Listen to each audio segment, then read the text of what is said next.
Welcome to the Learning Guild. Today we have a very great webinar for you, Drive Success by Blending Video, VR, Microlearning, and Accessibility. This is part of our DevLearn 365 series that we are running, and this particular session is sponsored by ELB Learning. We have with us today Chris Paxton McMillan. She's the president of D3 Training Solutions and has over 30 years experience in talent and development. Since 2000, her focus has been on distance learning, designing, developing, and delivering courses, the 3Ds of D3 Training Solutions. Her favorite topics to speak on include inclusivity and accessibility and instructional design. She is also the co author of Accessibility and Inclusion in Learning Design, Making eLearning Accessible 2021, Lectora by ELB 2022 edition, as well as the author of How to Select the Right eLearning Authoring Tool. Chris has an MS in adult and occupational education, focusing on distance learning, and a BS in journalism, news editing, both from Oklahoma State University, and has been an adjunct professor at Tulsa Community College since 2000. Our second presenter today is Dr. Rebecca Stelter. She is a research scientist at Innovation Research and Training and is a developmental psychologist with an interest in developing tools to help children, adolescents, and families reach their full potential and live healthy lives. Her work has focused on substance abuse and delinquency prevention through rigorous basic and applied research, excuse me. She has led the development and evaluation of many interactive e-learning products, including the widely used Preparing for Mentoring online mentor training program and the Plan My Ride Safe Driving program. And with that, I'm going to turn things over to Chris and Rebecca. And Chris, when you're ready, go ahead and share your screen.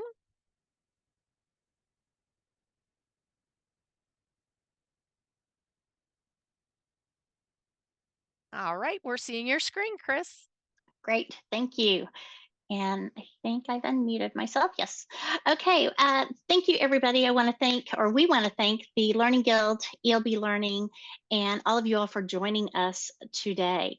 And I personally want to give a special thank you to Innovation Research and Training and Dr. Rebecca for bringing me into work on this amazing program that we are going to talk about. It really is amazing. So we do want to start out, though, before we jump in, to let everyone know we are actually going over a program developed with and for teens and young drivers to teach safe driving skills. Again, this is to prevent distracted and impaired driving. So with that in mind, we want to share a trigger warning that we actually put in the course so you can kind of see what that looks like too. But we want to include that for our viewers because there may be some images or words that could be upsetting and just not maybe the normal things that we normally see in a guild presentation. So just a heads up there. Okay, Rebecca, take it away. Yeah. Well, with that said, it is difficult to go through your day without the issue of highway safety impacting your life in some way. In fact, I live in Charleston, South Carolina, and I just got notice that there's a lot of bridges around here. One of the bridges is shut down right now, so it's causing major gridlock all over the area because of some incident that occurred on a bridge. So traffic in your commute, car crash in your community. Much of my work is focused on preventing public health and safety problems, and one massive problem is the rates of injury and death due to unsafe driving. And there are many, many preventable crashes that are due in part to driving from reckless driving due to substance use, substances such as alcohol and drugs, or a combination of alcohol and drugs. Next slide. My interest in preventing car crashes is particularly in teens and young adults, which is the group at highest risk for motor vehicle crashes. So this graph shows you sort of what things have looked like the past 20 years. Historically, car crashes have been the leading cause of death for teens. And recently, though, you can see, sort of zoom in on that, firearm-related injuries have become the most common cause of unintentional injury and death in children and adolescents. We do know that, in terms of the cause of these motor vehicle crashes, that alcohol, marijuana, prescription drugs, and illicit drugs do increase the risk of those crashes, and that they are frequently found in teens who are involved in these fatal crashes. So this graph shows you these trends for 15 to 19-year-olds, but the data are similar for other age groups that are teens and young adults. So we see there has been significant improvement over the past 20 years. That line has gone down quite a bit in terms of the rate of motor vehicle crashes in this population, but there's still a lot of room for improvement. And so we are, trying to come up with innovative solutions and ways to help address this problem. And next slide. So we know, again, that unsafe driving and substance use often go hand in hand, that teens and young adults would be a good audience to target with prevention for both of these risky behaviors, so that they are developing healthy habits early on in their driving experience. And so I set out to create a program that's called Plan My Ride, which we'll share with you, to address some of the similar underlying root causes of both of these risky behaviors. So we're trying to change both knowledge, attitudes, beliefs about these risky behaviors through an e-learning program that's highly interactive. And we know that there's, peer influences, risky decision-making, normative beliefs, lack of knowledge. There's a lot of common factors that contribute to both substance use in teens and impaired driving. So the goal was to create a program for 14 to 21-year-olds who could take the program, and then after they do that, they would be empowered to plan ahead to help avoid both of these types of risky behaviors, to avoid substances, to avoid unsafe driving, and to communicate and handle different tricky social situations if they are presented with the opportunity to use substances or to drive impaired. So that's what our real goal was with Plan My Ride.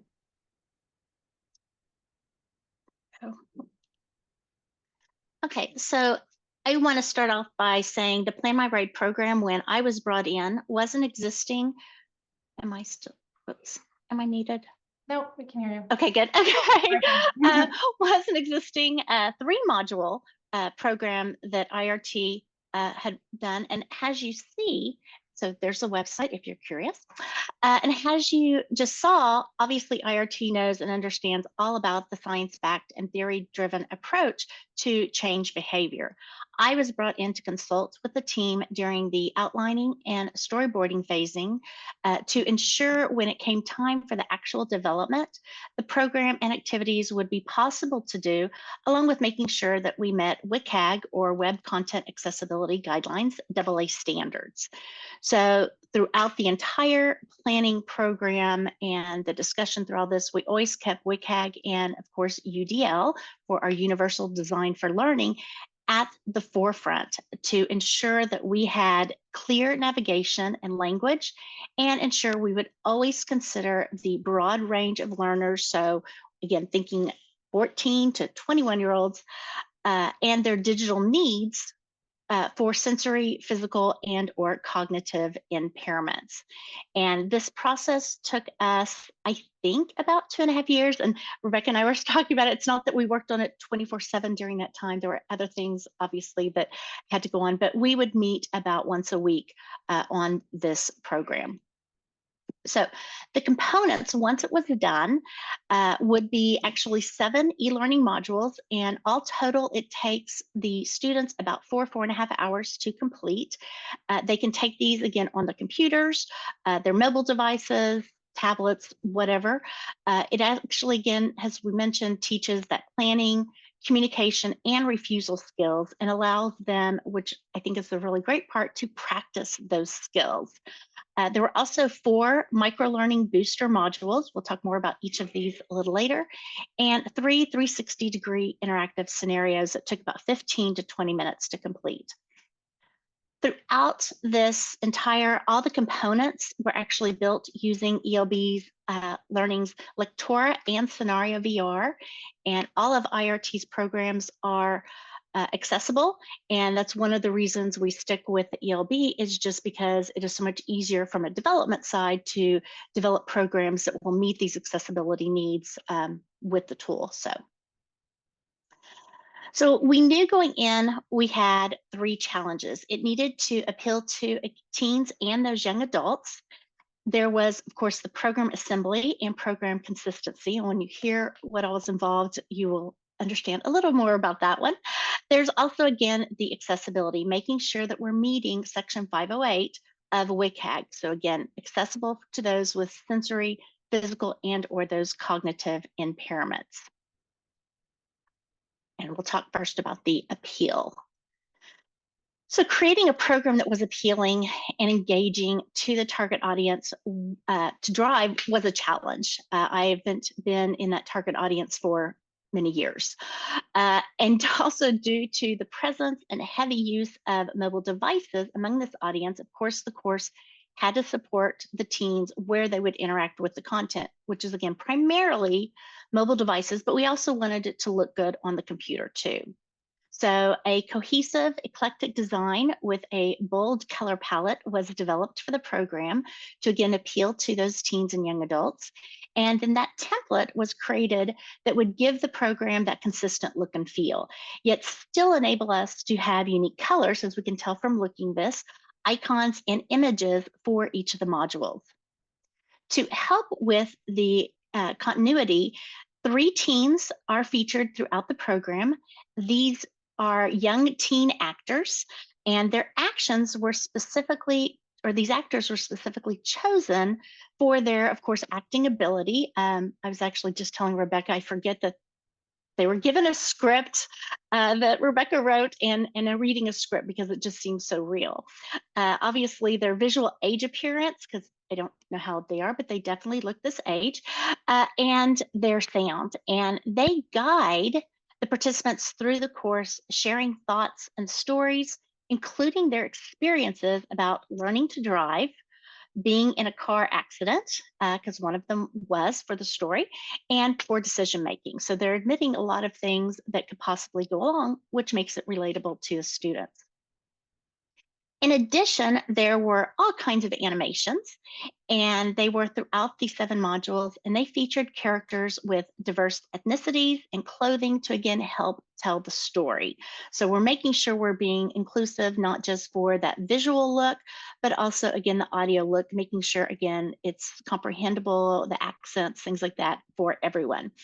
And there were actually 3 separate firms that created the animations. They all, I mean, if you look at this, they all have a cohesive look and feel to the program. Now, we continued with the bold colors and designs and included lots of artwork, images, engaging activities designed to reinforce knowledge. And we actually even included, which I thought was just so fun, some custom Mad Libs. So, ask a friend. There's actually several steps. I'm only showing a couple here, but in this activity, the learner must arrange for a ride to avoid driving impaired, and then they end up with a fun Mad Lib based on their choices.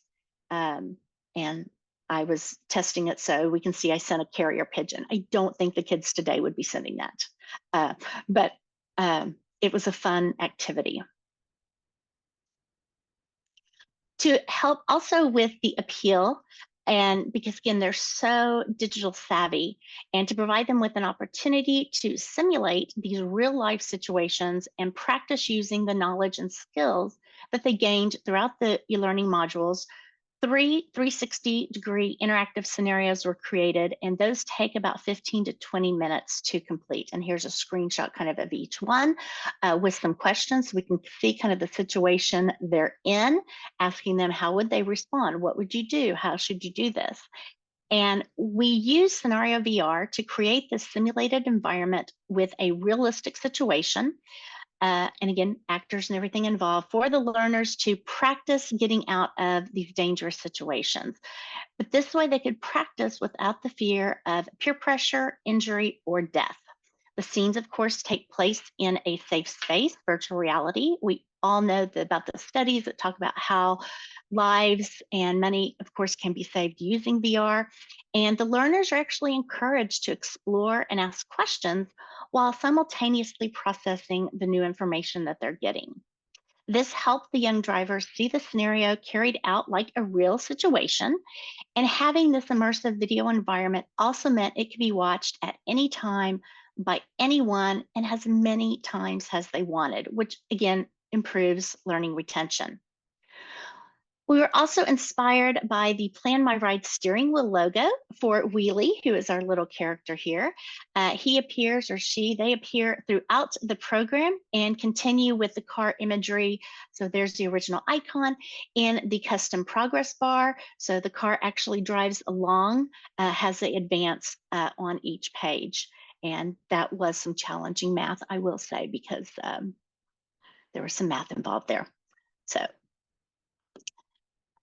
we ended with 4 microlearning boosters that were designed to reinforce the e-learning. They were actually delivered at 2, 4, 6, and 8 weeks after they completed the initial 7 modules. They are about 5 minutes each, and it took a total of about 20 minutes. And they include a scrolling design with minimal graphics, large buttons, and simple animations. And I have to say a lot of this actually was inspired by attending DevLearn, because she attended it, was it 2, 3 years ago? I can't remember which one it was. Okay, and one of the sessions she went where she was like, this is what I want to use it from. So, or why don't we use this from a session she attended, which I thought was great. So, okay, so then we talk about the assembly and consistency. So after the storyboards had been made, the characters and scripts created, more contributors needed to be brought in, including, again, interviewing, hiring, and filming all those video actors, because there are several different videos going on. And in addition to the video actors, there are also voiceover actors that needed to be interviewed, hired, and recorded for the animation. Animators also needed to submit samples so that the original design was, I think that we'd come up with 4, we came up with 3, could be hired, and ensuring that, again, it met that same style. And we actually, in the program, and I know when this first came up, I'm like, okay, you want what? But a mime needed to be located, and yes, I'm thinking mime, type of thing, located, hired, and filmed for the program. So a lot of contribution to this program. So with all the different contributors to the project, some very aggressive timelines were created with very strict deadlines for us to go ahead and meet this. And from there, everything had to be integrated into each of the 7 Lectora modules that were associated with it. Well, I have to give credit, she's not on the call, but a majority of the design and graphics are from IRT's art director, Kim Gosnell, and she designed the original 3-module program and then came up with the new color palette and artwork for the additional 4 modules, which we can see on here, and you can see a little bit more of the images and icons that we use throughout the program. But to help me as a developer ensure the consistency, in addition to the printed style guide, which I love, I also use Lectora's built-in text styles and use, so we can see here, and I set it up, in my case, I set it up with the IRT, so I always have my client name first and then which program it actually is. But I also use Lectora's work area to create notes for myself, which is aside all the gray area here. This again, helped with the consistency while I was developing. And in the future, if edits need to be made, if I need to grab a color, I've got the hex code, I've got the module names, and I've got to have the XY coordinates and sizes. So again, I'm consistent throughout the entire program. And this is one of my big cheat samples and things that I do, which really helps me stay on track. Okay. And again, please post your questions. And then we move into accessibility, because no matter what, we needed to make sure this is accessible. And I know people be like, well, if someone has vision impairment, are they really driving? Well, they may not necessarily be driving, and there's all kinds of level of visual impairments, obviously, but they could also, again, be a passenger, because they definitely ride in cars, and they need to also have those same tools and skills to be able to refuse in case there is an impaired driver. So accessibility was very important and foremost in mind with this. So as mentioned, all of the programs are developed to meet WCAG 2.2, and Lectora, again, is the tool they and myself use, as we found it much easier to meet these standards. We also know that since Lectora publishes in HTML, we knew all the assistive technology that works with web pages, including assistive technologies and screen readers like JAWS and NVDA, which is I'll explain what those are in a bit, would be compatible with the program. Our template was actually set so that the Use Web Accessibility settings was always selected by default. And this does things like ensure the alt text is always published for images and buttons. Visual indicators are displayed when an object receives focus for those using, again, that keyboard navigation to show users, where they are within the page. And the language declaration for text blocks are enabled so that if they're using a different language, they know to, put it in English and so forth.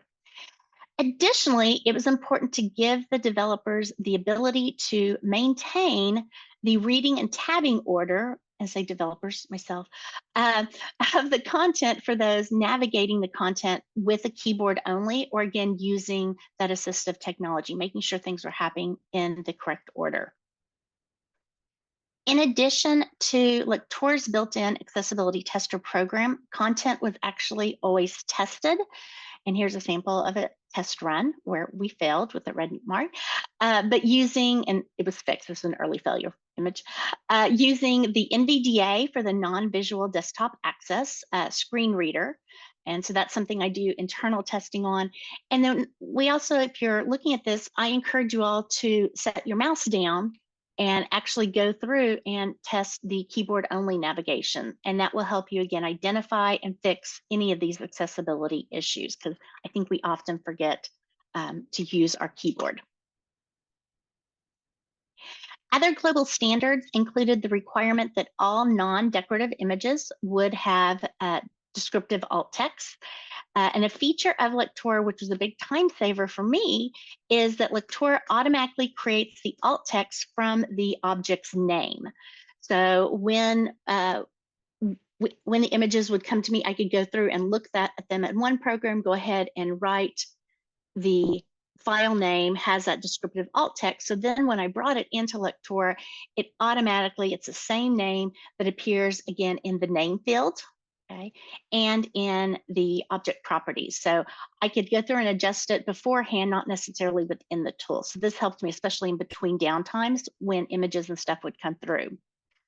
Since we knew, again, we'd be using this feature, we obviously concentrated on saving those descriptive file names. We also wanted assistive technology to skip over images that are of no informational value or used for decoration. So we used the empty alt tag, whoops, I didn't have that on there, it's kind of right there, option within the object properties. Now, throughout the 7 modules, while different colors were used for each of the modules for that visual difference, color was not ever used in any messaging itself. We use the colors, but we, of course, for comprehension and so forth, we set it verbally too. So, and also to meet the clear and legible font requirement, we used, and I never know if I say this one right, but trebuchet. And that was used throughout the program. And we can see again, here's another image of using the text tool. And we used a minimum font of 14 point. And part of that was, again, to help with the visual impairments, but also when they're using it on a phone, it's going to reduce down. So we need to make sure it doesn't, it's a larger font for them. Since the course or text also, there it is, had a ratio of at least 4.5.1. So we did tweak, you can see here in my sample, it says that learning objective 7 or module 7, my version up here is white. We ended up obviously taking it into the testing because that was the original design. This is not going to meet accessibility, and the same with the teal. So we had to switch both of those to obviously a black font so that we would meet through the normal testing that accessibility requirement. Throughout the program, the courses were published to SCORM 1.2 through Lectora.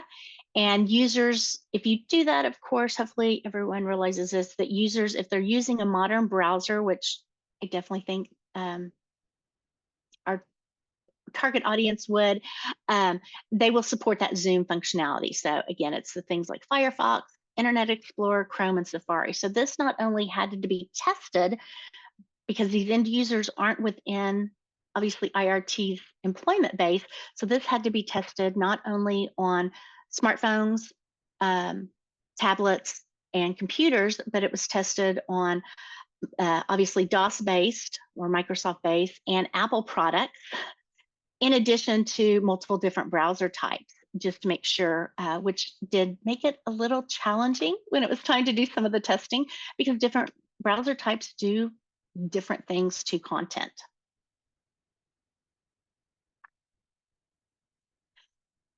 Each module, and I know sometimes this could be a little controversial sometimes for developers, but each module included navigation instructions on how to navigate the course.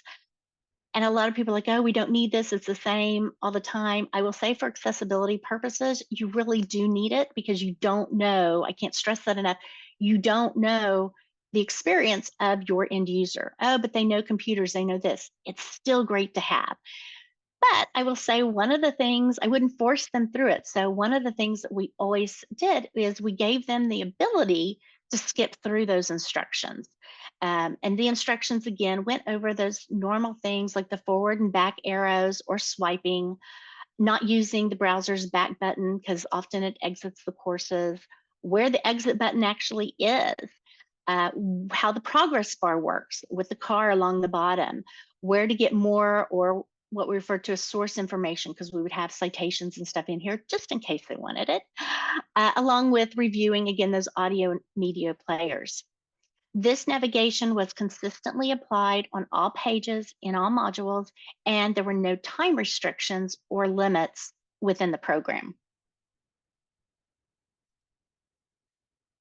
In addition, to make sure that we meet that skip navigation so that they're not having to go through necessarily repetitive stuff each time, we use the skip navigation feature at the project level for the program to allow the users to actually skip over their repetitive logos, the navigation that appears on each page.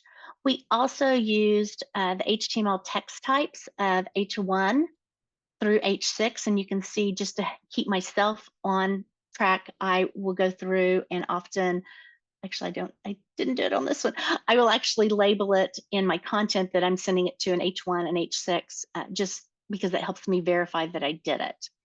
And again, that helps communicate the organization of the content. We do it with our skip nav, and it's important heading for especially screen readers because it will let them know, again, that progress and what's more important than other things. Now, we didn't necessarily have audio or video on every page of the training, but the user, before they got the instructions, they actually received this audio warning at the beginning of each module asking if they wanted the audio to automatically play or if they wanted to control it 100%. Now, even with, I will say this, even with the play audio automatically on, if they are using an Apple product, it won't work just because Apple turns that off. And so there's no way really to override that. Well, there's some alternative ways, which we did. But even if they did want it to play automatically, they still had the media controls, so they could stop, pause, things like that anytime they wanted.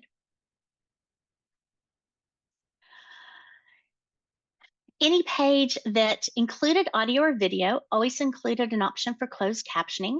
Once the videos came to me, the closed captioning BTT files, which is what we preferred to use, were created using Rev.com's AI transcript and caption creation. Then it was verified by myself, and then later for the testers for accuracy and timing. We also included, and I should have gotten a screenshot of this, but we also included audio descriptions in the closed captions. So it says things like a horn is honking, music playing in the background, and even fish splashing in the water, because we do have one where the fish is. And this provides complete description of the videos for those with the hearing impaired. We use lectors. For any who may use Lector, you may notice our closed captioning is a bit longer than most, actually, no matter what tool you use. We use Lector's HTML extensions. Let me bring that up there, to set the closed captioning at 24 point. So again, it would be larger with the longer closed captioning space. And we use the default media player, which includes, again, that mechanism to pause, stop, change the volume of the audio in the course independently of the system's audio.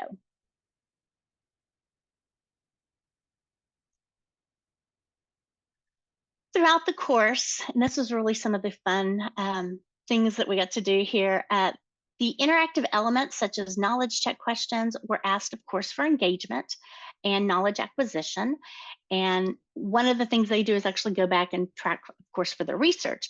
Well, these elements can be accessed and operated using keyboard shortcuts. These questions include some of the things you can see here: true, false, multiple choice, multiple response, fill in the blank.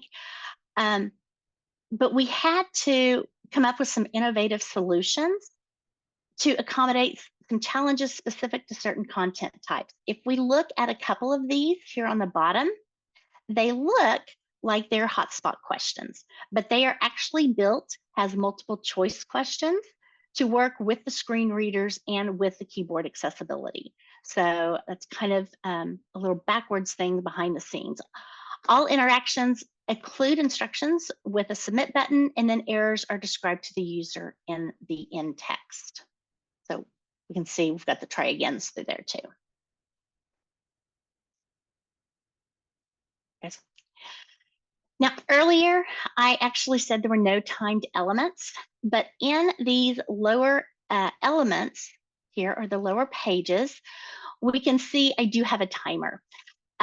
There is one timed element that the participant controls it to help them see how long it actually takes to read a text. And I tell people all the time when they go through this, or actually tell Rebecca and them, that I learned a lot about driving and times and stuff, even myself.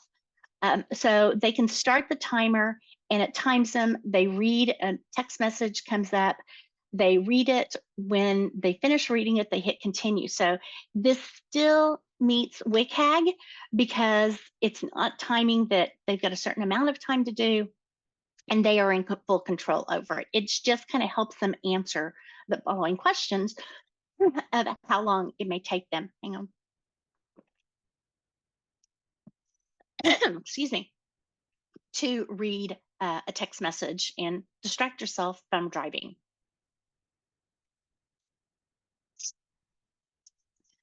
Hang on. I've been sick. I'm so sorry. Gotta love it here. We also wanted to make sure when we incorporate that virtual reality with this 360 videos, but how are we going to do this? So we need to come up with a workaround for screen readers to actually be able to use the 360 videos. One moment. And let me just. And I think someone in the group, someone in the audience had a question about this component. So it is something we've, kind of wrestled with for the accessibility of these 360 videos that, some people can do on a, a headset, a VR headset, or they can access them on a computer. Exactly. And I can pull up my questions too. Um, great question came through here. And I actually, I haven't, I'm getting ready to address the first one here in just a moment. So what we had to do again is come up with some innovative solutions for the screen reader. And basically what we do is we will incorporate using long descriptions, wrap it in Lectora, incorporate it using long descriptions that were not visible to the visual learners. And this will actually enable the full experience for those using assistive technology without the user having to do anything differently. Setting things. So what, again, we're still in the process of this, but we tested it, but the videos are placed within Lectora and then supplemented with a long description using the video script rather than the alt tag, and using the questions from there and setting those. So again, it is invisible to the visual learners, but it works completely with the screen reader. Mm-hmm. So okay, Rebecca, and I'm going to go cough.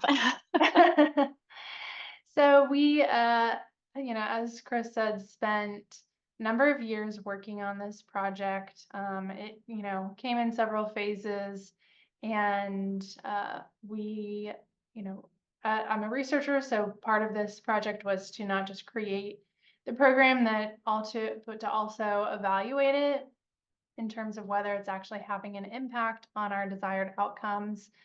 We didn't really have the funding or the amount of time to actually study actual driving behaviors in teens and young adults who take the program, although that is, part of our long-term plan is to be able to have the funding to do that, and which would, require a pretty substantial investment. But we do have some pilot data from some teens that took an earlier version of the program.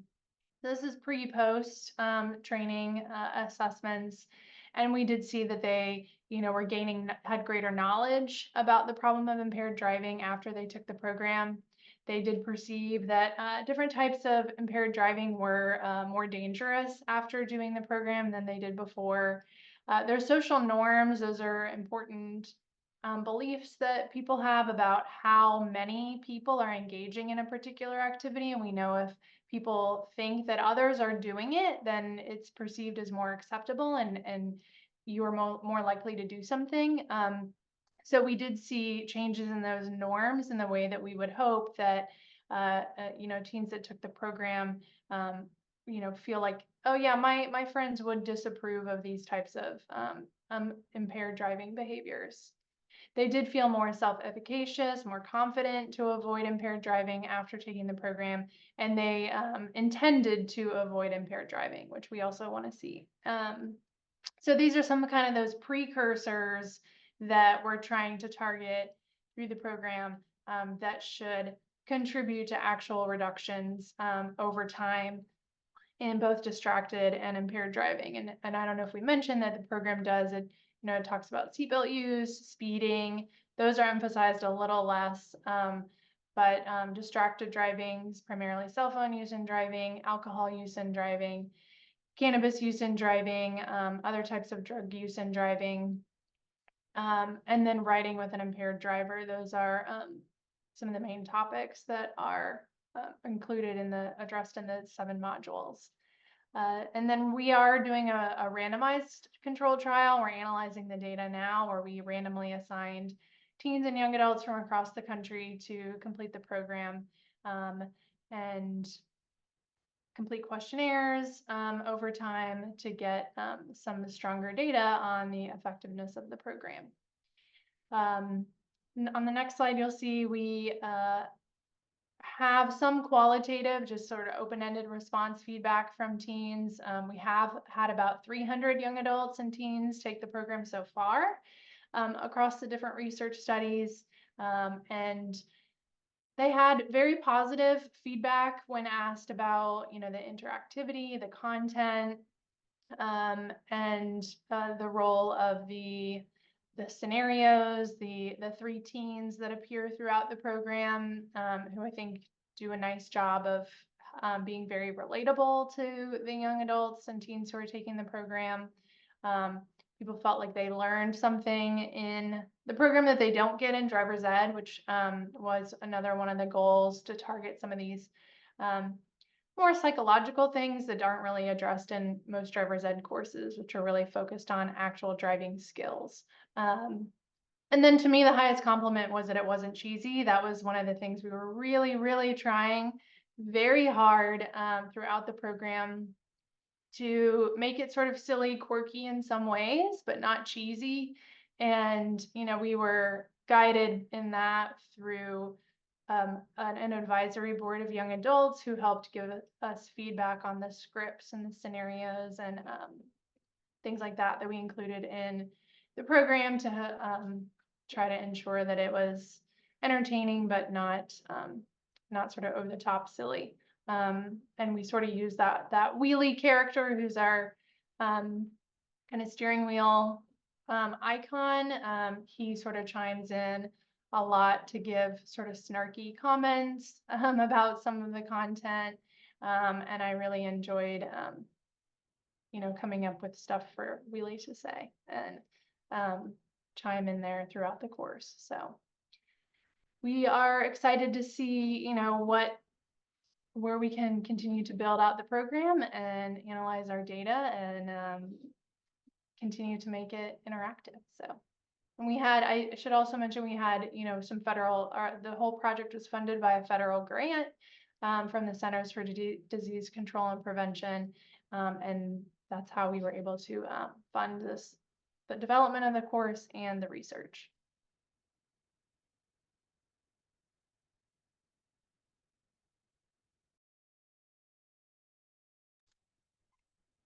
We do have, oh, it's kind of coming down. It looks a little low there. We do have a couple ebooks if you're interested in learning more about accessibility. And shame on me, I didn't notice it that low when I tested it earlier. But if you go up to the ELB, thank you, it's in the chat now. We do have some ebooks that are available for you. They are free, about making e-learning accessible, why accessibility is changing, why it matters, what you could do. I didn't put a screenshot up of the choosing your authoring tool. In that one, I do have a chapter talking about one of the reasons we chose Lectora for that main accessibility reasons and why. And it kind of helps you understand, the DHS trusted tester and how all of those things actually work. And then I think it's time for our questions.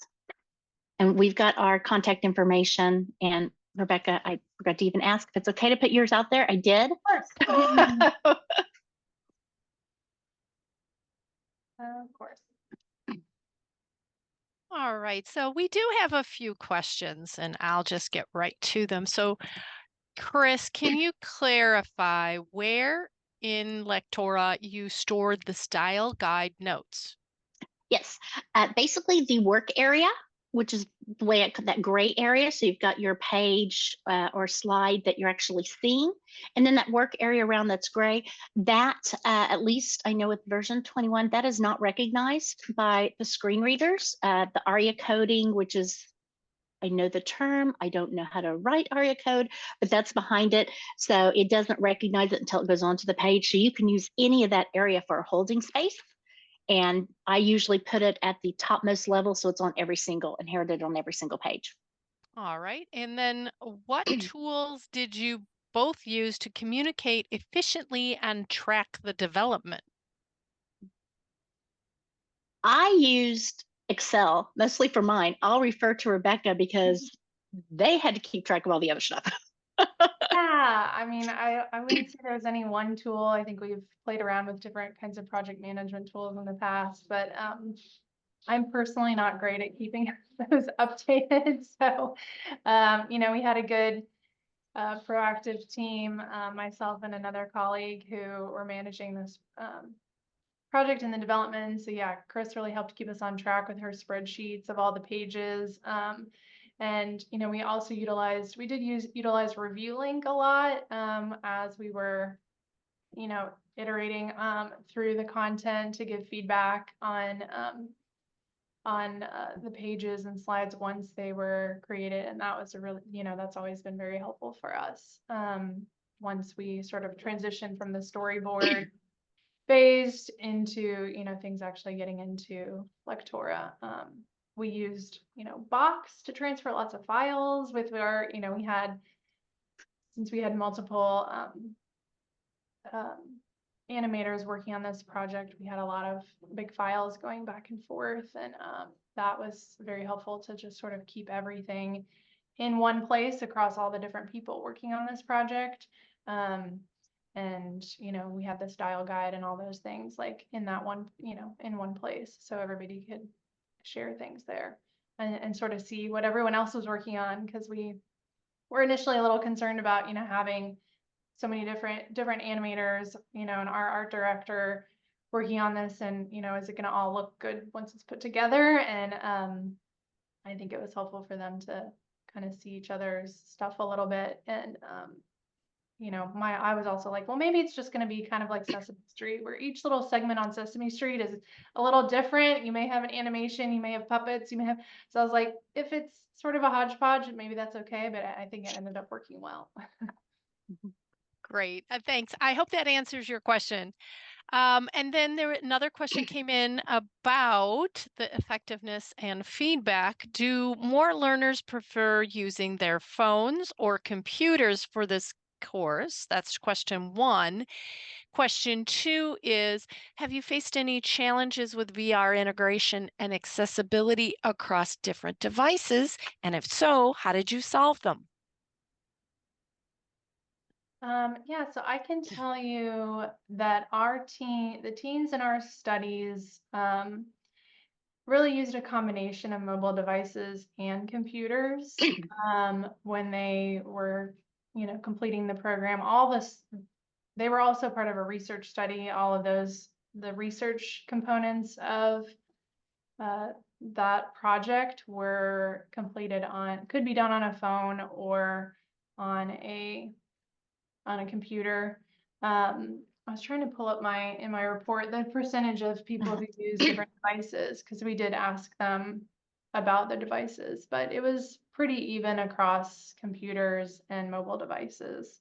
And I think they kind of switched back and forth between the two, and a number of people were reporting using both, particularly we didn't show too much about the boosters, but the boosters are really, really designed to be done on a phone, and are sent via text message to anyone who's enrolled in the program, and then they just click on a link and it takes them to that booster content on their phone. So those are really, we really strongly encourage folks to do those. The scenarios that are in Scenario VR, we told participants to use their computer for that, because it seems to work a lot better for that. So that's part of your question. I can't remember. I think there was a second part of that question. If you had any issues, how did you solve them? But it sounds like you asked them to use their computer rather than their mobile because it would work better. Yeah. And, for our study, not a lot of students had access to headsets. I've done the program in a headset myself, and, can go through it because I have one, but not a lot we didn't require that for our students. I think it is a selling point that we've encountered with individuals and organizations that are interested in the program. They like that they can say like, oh, there's this virtual reality component, and if they have access to a headset, then they can allow students to use that. But we know, the individuals, the end users, are not going to at this point have wide access to VR headsets. So we're sort of trying to design for the future, and starting to dip our toes into creating that kind of 360 video and more virtual reality experiences for learning. So yeah. Well, Oh, that's great. Right, that's great. If they don't have a headset, then it doesn't preclude them at all. So that's wonderful to know. Mhm. This question's for Chris. And Chris, can you share how you were able to make the scenario VR videos 508 compliant? Sure. Basically, because screen readers itself, they cannot read the coding, obviously, within virtual reality. So, in order to make it compliant, we actually wrapped it within Lectora. So they would open within Lectora, and then they could basically, if they're using the um, obviously, if they're not using assistive technology, they're going to see the scenario VR portion. If they are using assistive technology, that technology is going to recognize the text blocks that we set inside of it at zero opacity. So it's invisible to the end users. So again, kind of dealing with the layering and empty alt screens and things, alt text and so forth. And that gives them actually, it tells them the story. So we basically will be taking the scripts from original, oh, this person says this and this person says this, and we'll be including that in there, and then just adding in again those questions, but making sure it's invisible to the end user. So, Okay, and that's the workaround. that works out pretty well, it sounds like. So Yeah. that's good. Kudos to you. Um, Another question about 508 compliance. How long did it take to develop each of the initial modules to make them 508? So how long did it take to make the module, and then how long additionally did it take to make it 508 compliant? I'm assuming you did it at the same time, but I did, and help. I think by the time we ended up getting the content, it was what, 6 months. Mhm. And Yeah. I will say there are times this, because this was such a big, I mean, this was all I did. I wasn't working on other projects or other client work, and they all knew and understood. But I pretty much lived this. There was a couple months I pretty much lived this to make sure we could meet it. So, Yeah. Yeah. okay. Okay. I hope that answers how long it took for yeah. somebody there.